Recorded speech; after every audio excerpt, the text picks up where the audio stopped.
On arrive au titre 9 qui traite de la haute cour.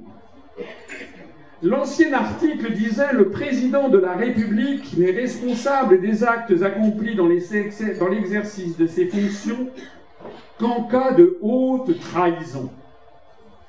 C'était la Constitution rédigée par De Gaulle. En tout cas, avec De Gaulle, avec les constitutionnalistes autour de lui, mais avec un œil très précis du général, qu'en cas de haute trahison. Et désormais, il ne peut être mis en accusation que par les deux assemblées statuant par un vote identique, etc. Désormais, le nouvel article 68, après la réforme qui a été voulue récemment, le président de la République ne peut être destitué qu'en cas de manquement à ses devoirs manifestement incompatibles avec l'exercice de son mandat. Le concept de haute trahison a été retiré de la Constitution. Il ne faut pas avoir une idée derrière la tête, à votre avis, pour faire ça. Ça veut dire quoi? En cas de manquement à ses devoirs manifestement incompatibles avec l'exercice de son mandat. Imaginons M. Strauss-Kahn élu président de la République, et imaginons qu'au cours d'un voyage d'État aux États-Unis dans une chambre d'hôtel, il prenne une douche. Est-ce que le nouvel article 68 s'appliquait à M. Strauss-Kahn en l'espèce pour devoir manifestement incompatible avec l'exercice de son mandat? C'est une affaire d'appréciation.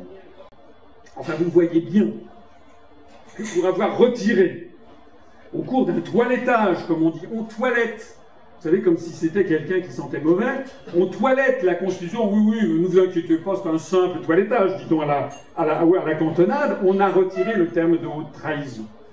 Ça a été supprimé, cette incrimination de haute trahison du président de la République, par la loi constitutionnelle numéro 2007-238 du 23 février 2007, quelques semaines avant l'élection de Nicolas Sarkozy. Dans l'ancien article 68, il était écrit « Les membres du gouvernement sont pénalement responsables des actes accomplis dans l'exercice de leurs fonctions et qualifiés crimes ou délits au moment où ils ont été commis. » C'est-à-dire, si un ministre tue son épouse, par exemple, un peu l'effet Pistorius, bon, là, il est quand même pénalement responsable. La procédure définie ci-dessus leur est applicable, ainsi qu'à leurs complices, dans le cas de complot contre la sûreté de l'État. Version de 1958, rédigée par Charles de Gaulle et les gens qui étaient avec lui. Complot contre la sûreté de l'État. Dans la nouvelle mouture de l'article 68, les membres du gouvernement sont pénalement responsables des actes accomplis dans l'exercice de leurs fonctions, qualifiés crimes et délits. Ils sont jugés par la Cour de justice. La notion de complot contre la sûreté de l'État a disparu de la Constitution de la Ve République par un toilettage opportun, n'est-ce pas, voulu par la loi constitutionnelle du 27 juillet 1993, prise dans la foulée de la ratification du traité de Maastricht. Alors moi je dis que ceux qui ont fait ça, eh bien, il n'y a pas de hasard. Dans la foulée de la ratification du traité de Maastricht, qui a lancé la procédure d'une Europe fédérale, qui a lancé la monnaie européenne, l'euro, qui nous prive de notre souveraineté sur des éléments essentiels, qui a mis sous tutelle la défense nationale sous l'OTAN.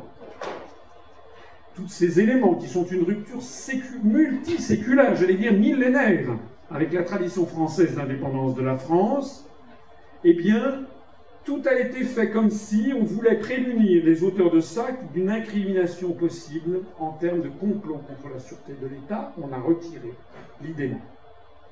Que disent de cette suppression tous les européistes qui brocardent les amateurs de complot? Ceux qui me disent que je suis un amateur de complot, effectivement, eux ne sont guère amateurs de complot puisqu'ils l'ont fait retirer de la Constitution.